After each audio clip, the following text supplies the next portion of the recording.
nationwide.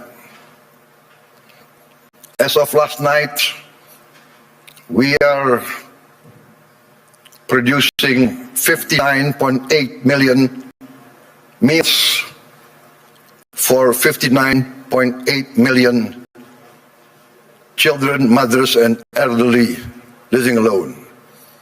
They receive these meals every day. To put this into context, in about a month's time, we will surpass McDonald's, 68 million meals a day.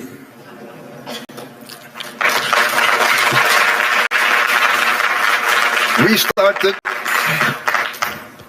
in January of last year. This year we aim to serve 82.9 million meals a day. All children of Indonesia from the womb of their mother up until they reach 18 years of age benefit from this program. For pregnant and lactating mothers, we deliver the meal daily to their home. This is also delivered to their homes for the elderly living alone. To put this in the context I mentioned, I think McDonald's started their first kitchen in 1940. To reach 68 million, it took them 55 decades more. We will reach 82.9, I hope, by the end of December 2026. But my people say, no sir, we will reach 82.9 before December. So hopefully we will achieve this.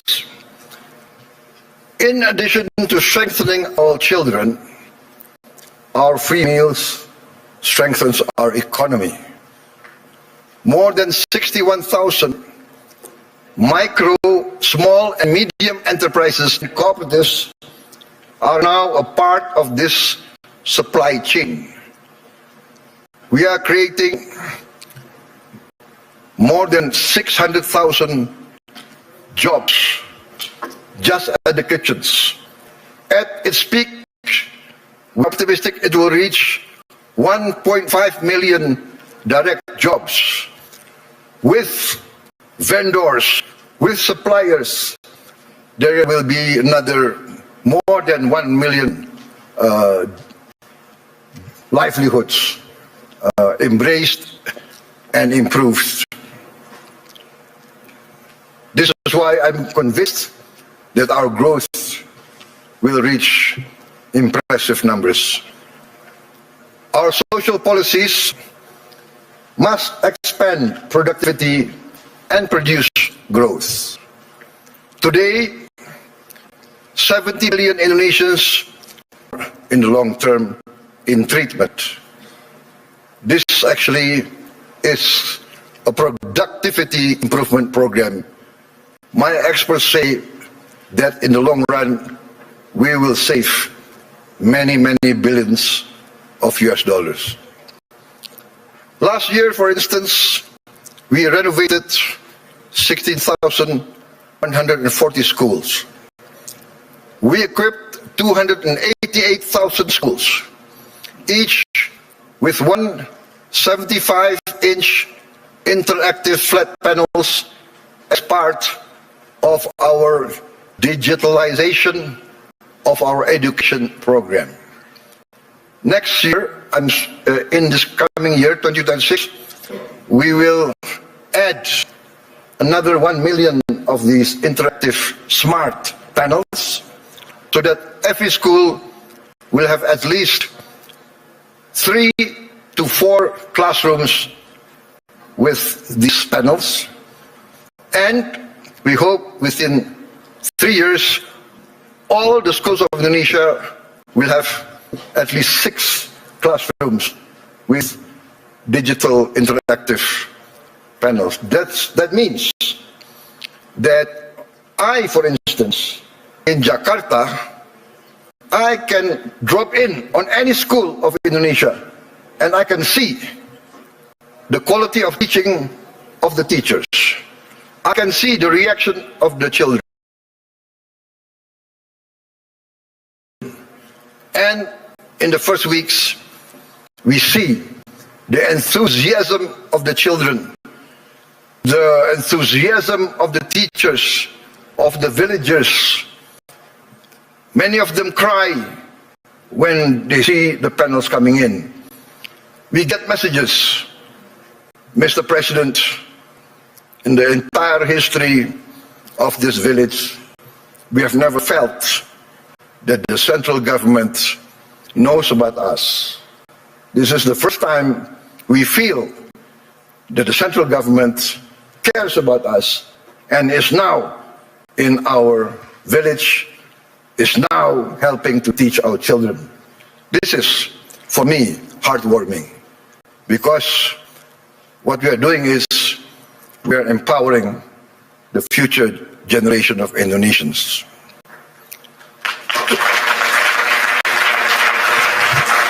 Why does this matter to global investors gathering here at the World Economic Forum?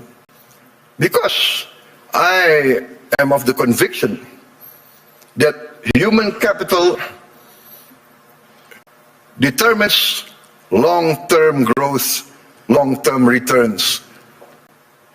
Human development, human resources is the key to a thriving and successful nation. Lack of education is the path towards failed states. No country can hope to be stable and prosper if its people are illiterate, if its people are not able to keep up with modern science and technology. In addition, this year we will increase the renovation. I'm determined to modernize and renovate 60,000 schools.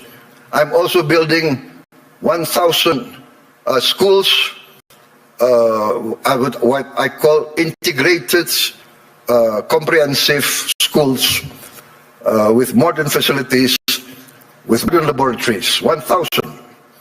I have already, 500, but I've already built 160 schools, boarding schools for the very poor. So this is maybe unique, because usually the children of the upper class, the children of the wealthy, go to boarding school. But I now make boarding schools for the very poor. Their only condition for entering the school is they must come from the bottom deciles of our society. Those who are very poor, I'm taking their children. I want to cut the chain of poverty. Usually in countries like my countries of the global south, countries of the third world, countries coming out of hundreds of years of colonialism, usually the son of a poor peasant will be a poor peasant. The son of a garbage collector will be a garbage collector. The son of a street hawker will be a street hawker. The son of a day laborer in the harbor will also be a day laborer in the harbor. This is what we call in the global south the circle of poverty. I'm determined to break the circle. I'm determined that the son of the poorest should not be poor. They must be given equal opportunity. And that's why I've already built 166, and I will build total 500 of these boarding schools. And another 500 not boarding schools, but centers of excellence to boost the other children who are brighter. Also, I've started 20 new boarding schools for the academically gifted. I'm also building 10 new universities, and I'm discussing and negotiating with the best universities of Europe, United Kingdom, and North America to twin them and to produce universities and campus of international standard. In addition, we are now in the process of building 83,000 cooperatives with 83,000 warehouses, 83,000 cold storage, 83,000 mini markets, 83,000 village drugstores selling generic medicine, and all subsidized goods direct to the villagers without intervention from too many middlemen. We are also going to modernize what we call the new fishing villages. We will build at least 1,000 this year, but we actually want to allocate funds for 5,000 villages. Each village will have 2,000 fishermen. We hope to impact 10 million fishermen with their wives and their children. This will impact at least 40 million Indonesians. We have started a pilot project in Biak, in Papua, and the result is very heartening. The average increase in their livelihood is 60% increase in their annual livelihood. Why? Because before, to get ice was impossible for them. There was no ice-making factory near their villages. To get diesel very far, we will build diesel stations in every village. They will have access very easy. Ladies and gentlemen, let me say this clearly. There is no investment climate without the certainty of equitable rule of law. Nobody will come in to invest in a country that is lawless or of dubious legal tradition. I am determined under my administration to ensure the rule of law. The rule of law must prevail over any vested interests. In 2025, Indonesia, as I promised, we will confront, and we have confronted corruption directly, firmly, and openly. As any person dealing with an illness, with a disease, we must have the courage to acknowledge the illness and disease that we suffer. We are determined directly to fight against this corruption. It's challenging. Not many people believe we can do it, but we have no choice. I have no choice. I have been inaugurated, I've been sworn in to uphold the Constitution and the rule of law. In my first weeks in government, we uncovered massive abuse in fuel and crude oil governance. In all sectors of the economy, we found illegality, illegal practices. In my first year of administration, we have already confiscated 4 million hectares of illegal plantations and illegal mines. It is amazing I call this not free enterprise. I call this not the free market. I called it openly greedonomics, the economics of greed, the economics of rapacious practices. Maybe in many of your countries there was a period like this, a period of the robber barons.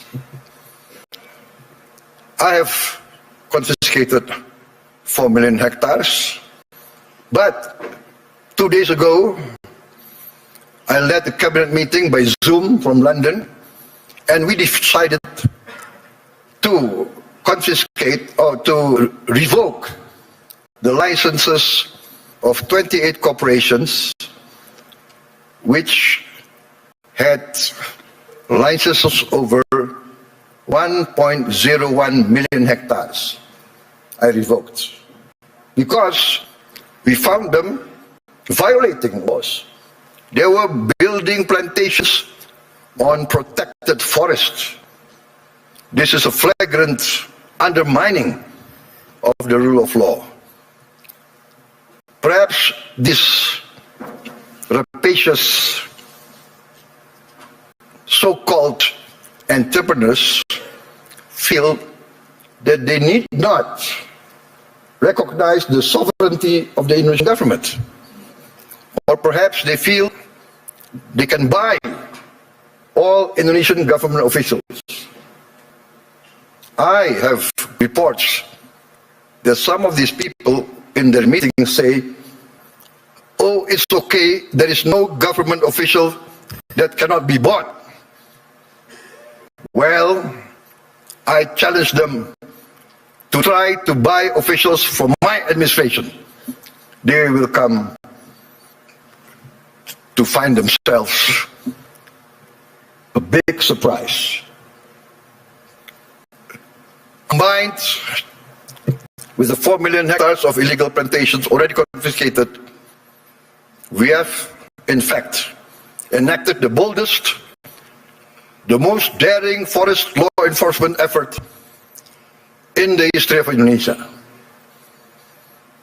We have closed, up to now, 1,000 illegal mines.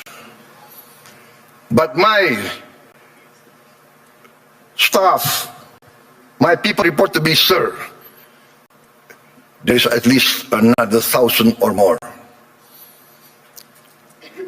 There could be as many as 666 corporations that violate the law. So I say, what can we do? We can only have the courage to enforce the law. There can be no compromise. There can be no turning back. My people demand this, and we are determined to serve our people in honesty. We are determined, I am determined to uphold my oath, defend the Constitution of my country, enforce the law of the land. You might not have heard our story because we are people who do not like to be flamboyant. We are low-key. We tend to be below the radar. But we are very determined in our effort to keep up with the rest of the world.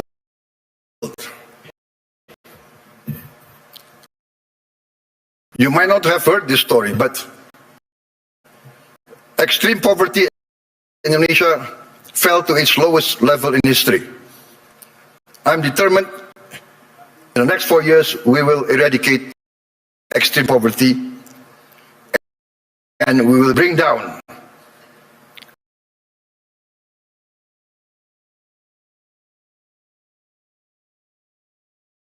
my life. That is my mission in the remaining years of my life.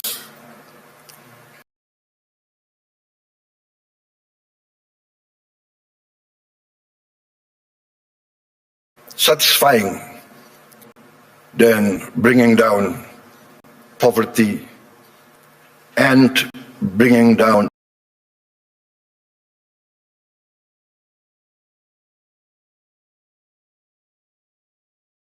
one of my elders, very wise.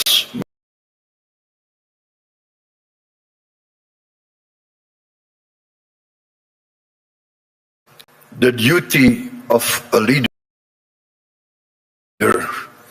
is very simple.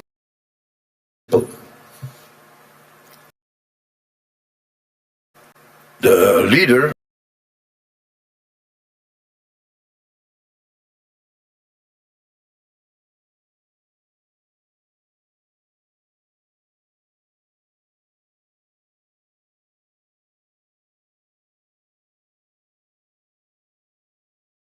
livelihood is being improved.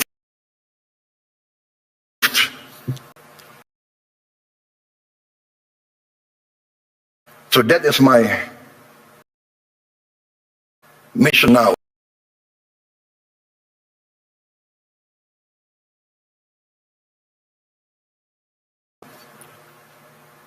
I think part of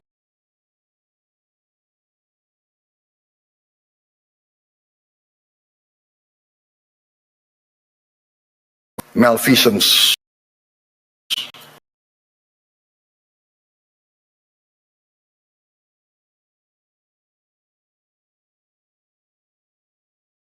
and Harvard University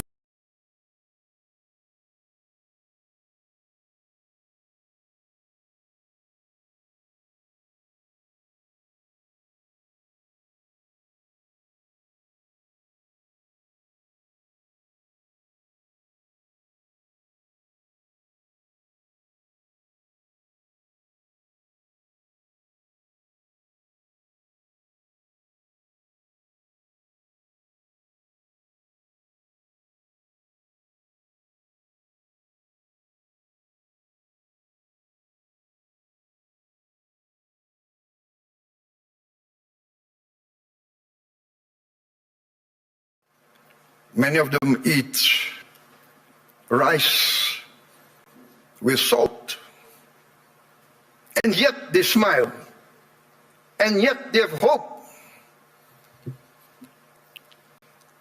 We also achieved self-sufficiency in rice. The first time in many, many years, our rice production is the highest in the history of Indonesia. I gave a target to be self-sufficient in 4 years. I gave a target to my team. They did it within 1 year. I am convinced in the next 4 years, we will be self-sufficient in the other food products. Corn, sugar, protein. Excellencies, distinguished delegates, Indonesia does not fear economic integration. We are a trading nation for hundreds of years. We conclude now trade agreements not because it is fashionable, but we consider it necessary. We believe in the concept of win-win. Last year we signed free trade agreements and comprehensive economic partnership agreements with Europe, with the EU, Canada, Peru, Eurasia. I have just visited the United Kingdom to sign our new strategic partnership.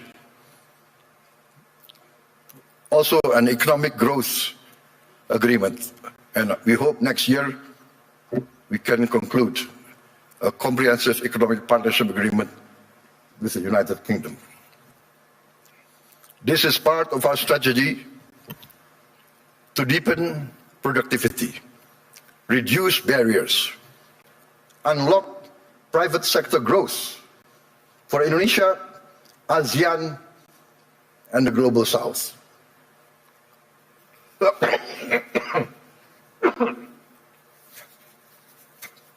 Excuse me.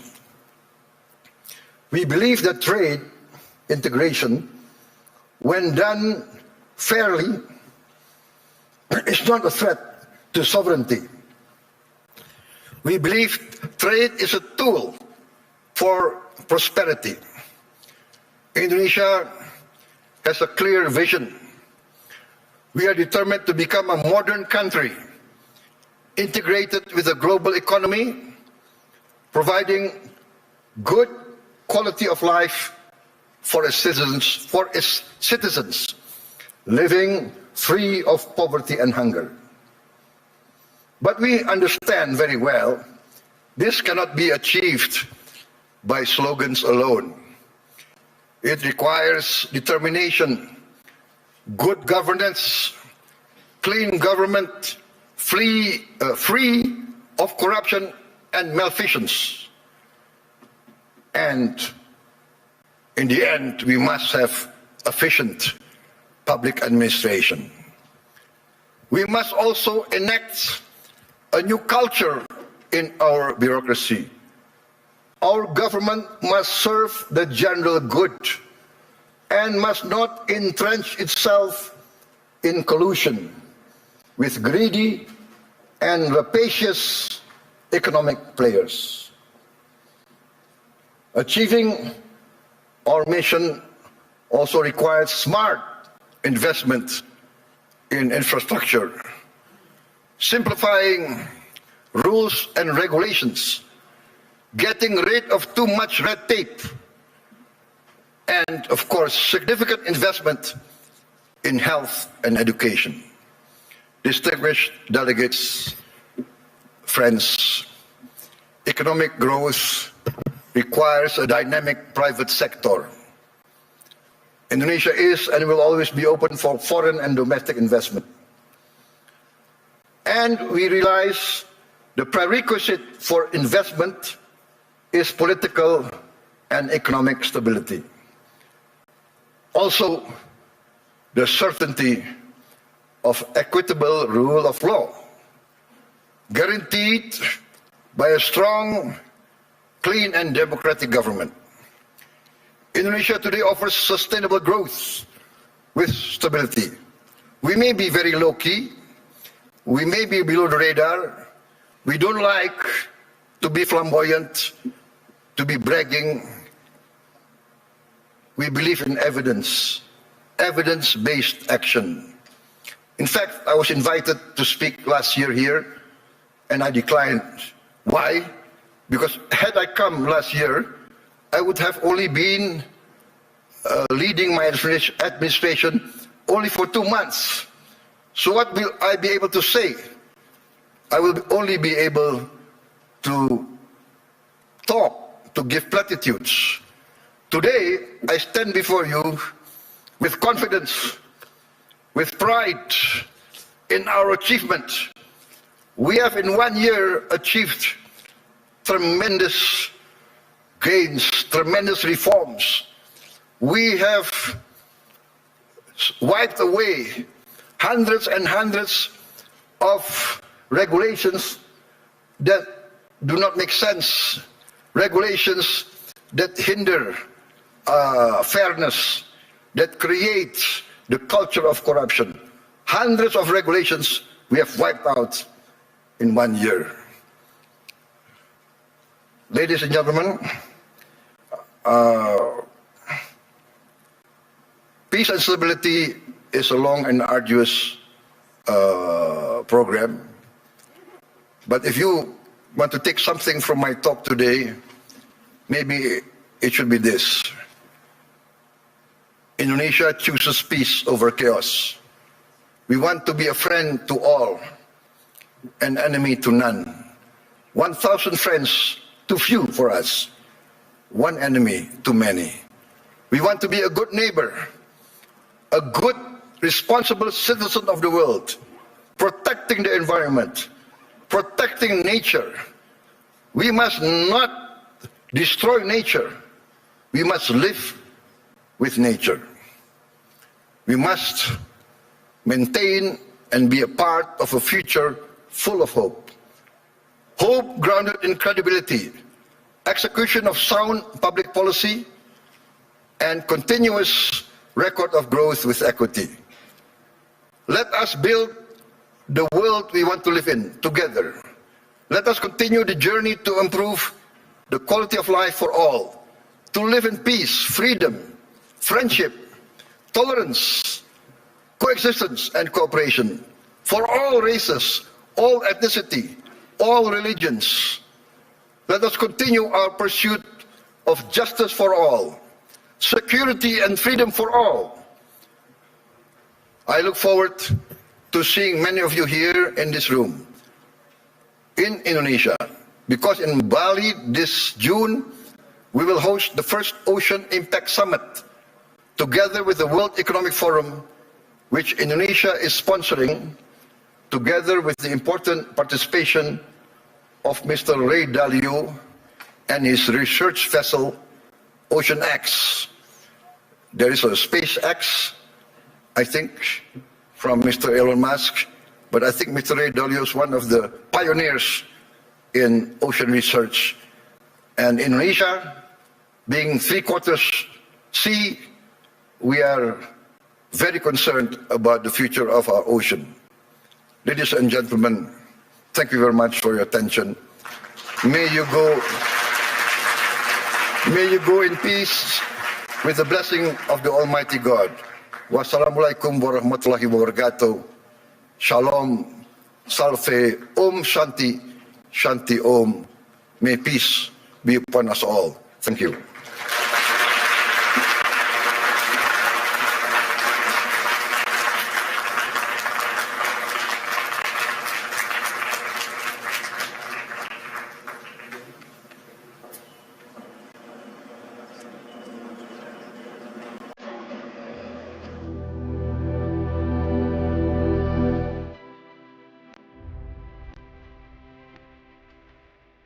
Karunia yang diberikan oleh Yang Maha Kuasa kepada kita sungguh sangat besar dan sangat beragam. Namun, tengah segala karunia tersebut, kita pun harus berani untuk menjadi bangsa yang berani, bangsa yang tidak takut tantangan, bangsa yang tidak takut rintangan, bangsa yang tidak takut ancaman.